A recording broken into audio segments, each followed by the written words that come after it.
నమస్కారం.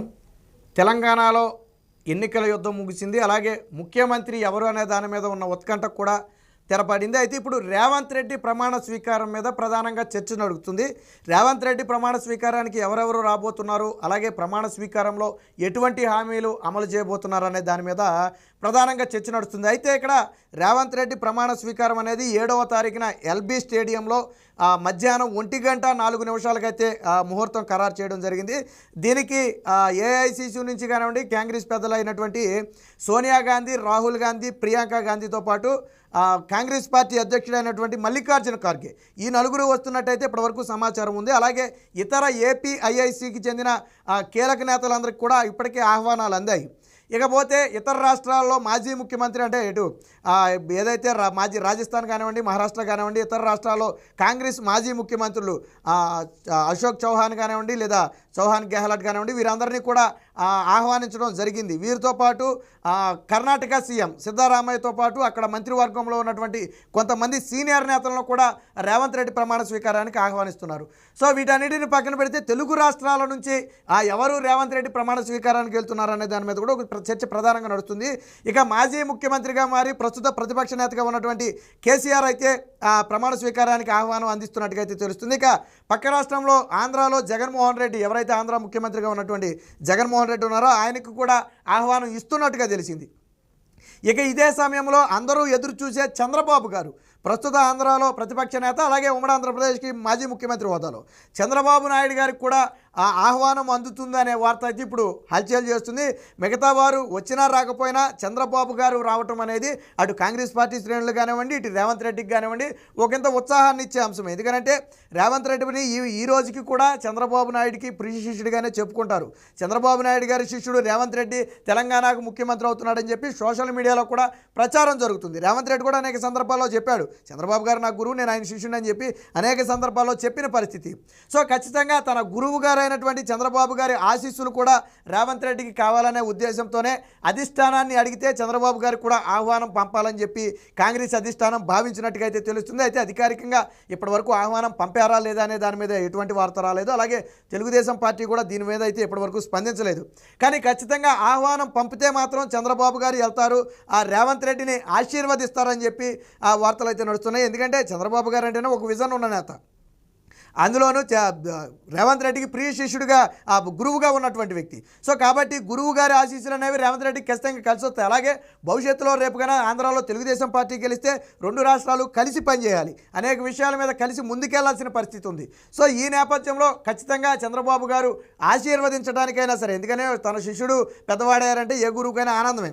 కాబట్టి తెలుగుదేశం ఫ్యాక్టరీలో ఉత్పత్తి అయిన మరొక తాను మొక్క ఆల్రెడీ కేసీఆర్ ఏమైనా బయట నుంచి వచ్చాడంటే కేసీఆర్ కూడా ఒకప్పుడు తెలుగుదేశం పార్టీ, దాన్ని పక్కన పెడితే రేవంత్ రెడ్డి ప్యూర్గా తెలుగుదేశం పార్టీ అని చెప్పుకోవచ్చు. ఈ రోజుకి కూడా కాంగ్రెస్ పార్టీ నేతగా ఎంతమంది చూస్తారో తెలుగుదేశం పార్టీ నేతగా అంతమంది చూస్తారు. మొన్న గాంధీ భవన్ వద్ద విజయోత్సవాల్లో కూడా కాంగ్రెస్ జెండాల కంటే కూడా తెలుగుదేశం పార్టీ జెండాలు ఎక్కువ కనపడి.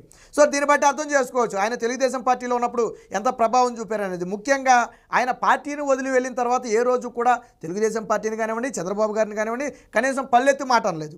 అలాంటి సాహసం కూడా చేయలేదు. ఆయన చెప్పాడు కూడా, నేనెప్పుడు నా తల్లి లాంటి పార్టీని ఈరోజు ఈ స్థాయికి తీసుకొచ్చినటువంటి చంద్రబాబు గారిని కానివ్వండి, ఆ పార్టీని కానివ్వండి, పార్టీ కార్యకర్తలు కానివ్వండి, నేను ఎప్పుడు విమర్శించాల్సిన అవసరం కూడా నాకు లేదని చెప్పి రేవంత్ రెడ్డి అనేక సందర్భాల్లో చెప్పాడు. మొన్న ప్రత్యక్షంగా కానివ్వండి, పరోక్షంగా కానివ్వండి కాంగ్రెస్ పార్టీ గెలుపులో తెలుగుదేశం పార్టీ పాత్ర ఉందనేది బహిరంగ సత్యం. ఎప్పుడైతే తెలంగాణలో తెలుగుదేశం పార్టీ పోటీ నుంచి దూరం అయిందో ఖచ్చితంగా దానికి ఉన్న కొద్ది గొప్ప ఓటు షేర్తో పాటు రేవంత్ రెడ్డి మనవాడు అనే భావన తెలుగుదేశం పార్టీలో ఉండటం, అలాగే ఇదే సమయంలో కేటీఆర్ చంద్రబాబు గారి అరెస్టు మీద కొన్ని వ్యతిరేక వ్యాఖ్యలు చేయడం, ఇవన్నీ కూడా రేవంత్ రెడ్డి గెలుపుకు కలిసి వచ్చిన అంశాలు.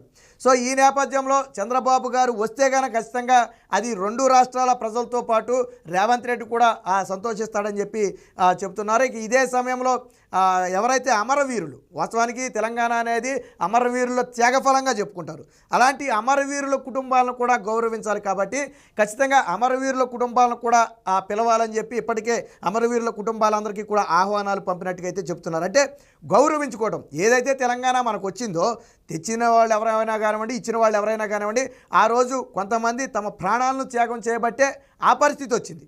సో కాబట్టి ఖచ్చితంగా వాళ్ళ కుటుంబాలను గౌరవించాలనే ఒక ఉద్దేశంతో కాంగ్రెస్ పార్టీ అయితే ఒక మంచి నిర్ణయం తీసుకుందని చెప్పొచ్చు. ఇక అదే సమయంలో రేవంత్ రెడ్డి ఎవరైతే ఆ మహిళ ఎవరైతే మరుగుజ్జు మహిళ ఉందో ఆవిడికి రజనీ అనుకుంటా పేరు, ఆవిడికి నేను వచ్చిన వెంటనే ఉద్యోగం ఇస్తా అని చెప్పాడు. సో తన ప్రమాణ స్వీకారం రోజే తనకు ఉద్యోగం కూడా ఇవ్వాలని నిర్ణయించాడు. అంటే చూడండి, బేసిక్గా మనం అనేక మందికి మేము వచ్చిన తర్వాత అది చేస్తాం ఇది చేస్తామని హామీలు ఇస్తాం. బట్ అవన్నీ మనకు గుర్తుండకపోవచ్చు, పోను గుర్తున్నా ఎప్పుడో జరుగుతాయి. బట్ రేవంత్ రెడ్డి ఏదైతే నేను వచ్చిన వెంటనే నీకు ఉద్యోగం ఇస్తానని చెప్పి హామీ ఇచ్చాడు, హామీని గుర్తుపెట్టుకుని ఆ మరుగుజ్జు మహిళను కూడా ఖచ్చితంగా ఆ రజనీ అనే మహిళను తీసుకురావాలి. ఏ రోజైతే ప్రమాణ స్వీకారం చేశారో ఆ రోజే తనకు ఉద్యోగం కూడా ఇవ్వాలని నిర్ణయించినట్టుగా తెలుస్తుంది. సో ఏదైనా ఒక కొత్త వరవడికి అయితే శ్రీకారం చుట్టినట్టుగా తెలుస్తుంది. అలాగే ఏదైతే 6 గ్యారంటీలు ఉన్నాయో ఈ 6 గ్యారంటీలకు ప్రమాణ స్వీకారం రోజే తొలి సంతకం చేయబోతున్నట్టుగా కూడా చెబుతున్నారు. ఎందుకంటే ఈరోజు కాంగ్రెస్ పార్టీ గెలుపులో ప్రధాన పాత్ర పోషించింది 6 గ్యారంటీలు. జగన్మోహన్ రెడ్డి రేవంత్ రెడ్డి చరిష్మా ఎంత ఉందో ఆ పార్టీ ప్రవేశపెట్టినటువంటి 6 గ్యారంటీలు అనేవి కూడా అంతే బలంగా ప్రజల్లోకి వెళ్ళాయి.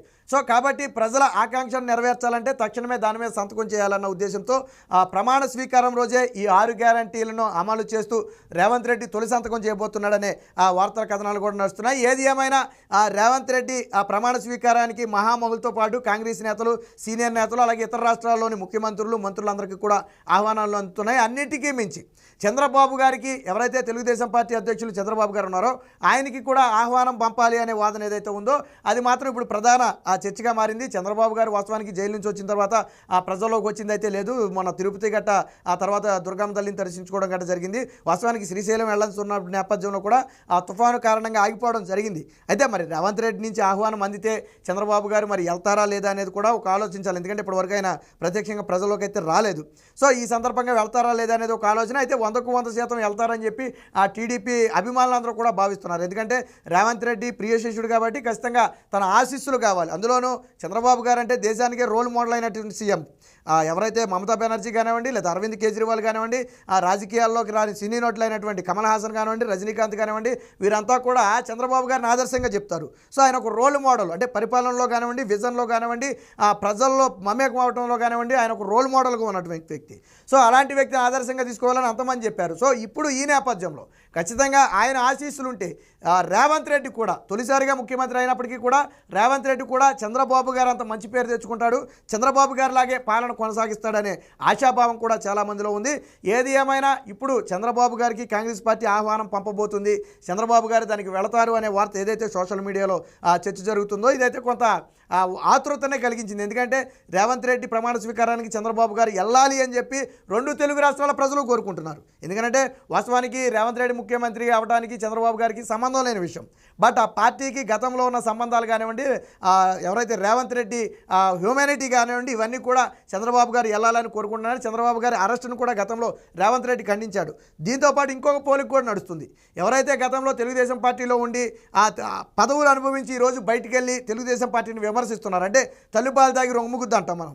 సో ఆ రకంగా ప్రవర్తిస్తున్నారో వాళ్ళని, అలాగే రేవంత్ రెడ్డి లాంటి వాళ్ళని. ఎందుకంటే రేవంత్ రెడ్డి కూడా పార్టీ నుంచే బయటికి వెళ్ళాడు. బట్ ఏ రోజు కూడా చంద్రబాబు గారిని కానీ తెలుగుదేశం పార్టీని కానీ పల్లెత్తి మాట అనలేదు. సో ఇదే సమయంలో కొంతమంది నేతలు, సరే పేర్లు ఇప్పుడు అప్రస్తుతమైనప్పటికీ కొంతమంది నేతలు తెలుగుదేశం పార్టీ నుంచి బయటికి వెళ్ళి చంద్రబాబు గారిని, తెలుగుదేశం పార్టీనే కాదు భువనేశ్వర్ గారిని కూడా విమర్శించే పరిస్థితి. సో అంటే ఒక పక్కేమో కట్టుబడి ఉన్నాడు, ఏదైతే తనకు జీవనాన్ని ఇచ్చిందో, ఏదైతే ఈరోజు ఆ స్థాయికి తీసుకొచ్చిందో ఆ పార్టీ పట్ల ఆ గౌరవం కలిగి ఉన్న వ్యక్తి ఒక పక్క, అలాగే ఏదైతే తనకు మేలు చేశారో దాన్ని మొత్తం మర్చిపోయి ఈరోజు విమర్శలు చేసేవాళ్ళు ఒక పక్క. సో ఏమైంది, ఈరోజు రేవంత్ రెడ్డి అత్యున్నత శిఖరానికి ఎదిరాడు, ఒక రాష్ట్రానికే ముఖ్యమంత్రి కాబోతున్నాడు. బట్ మిగతా వాళ్ళ పరిస్థితి ఏంటి, తెలుగుదేశం పార్టీ నేతలు, కార్యకర్తలు వాళ్ళు ఎక్కడ కనపడినా తరిమి కొట్టాలనే ద్వేషం ఒక పక్క. అంటే ఇరువురు బయటికి వెళ్ళినప్పటికీ కూడా ఒకరి పట్ల అభిమానం చూపారు, మరో పట్ల ద్వేషం చూపారు. అంటే మన ప్రవర్తన విధానం, మన నడవడిక, పార్టీలు మారటం అనేది రాజకీయాల్లో సర్వసాధారణం, దాన్ని మనం ఎవరో కాదనే పరిస్థితి లేదు. ఏ ఒక్కరు ఒక పార్టీలో నిలబడిన వాళ్ళు కాదు, మారుతారు. బట్ మారినప్పటికీ కూడా హుందాగా వ్యవహరించడం అనేది ఇక్కడ కీలకం.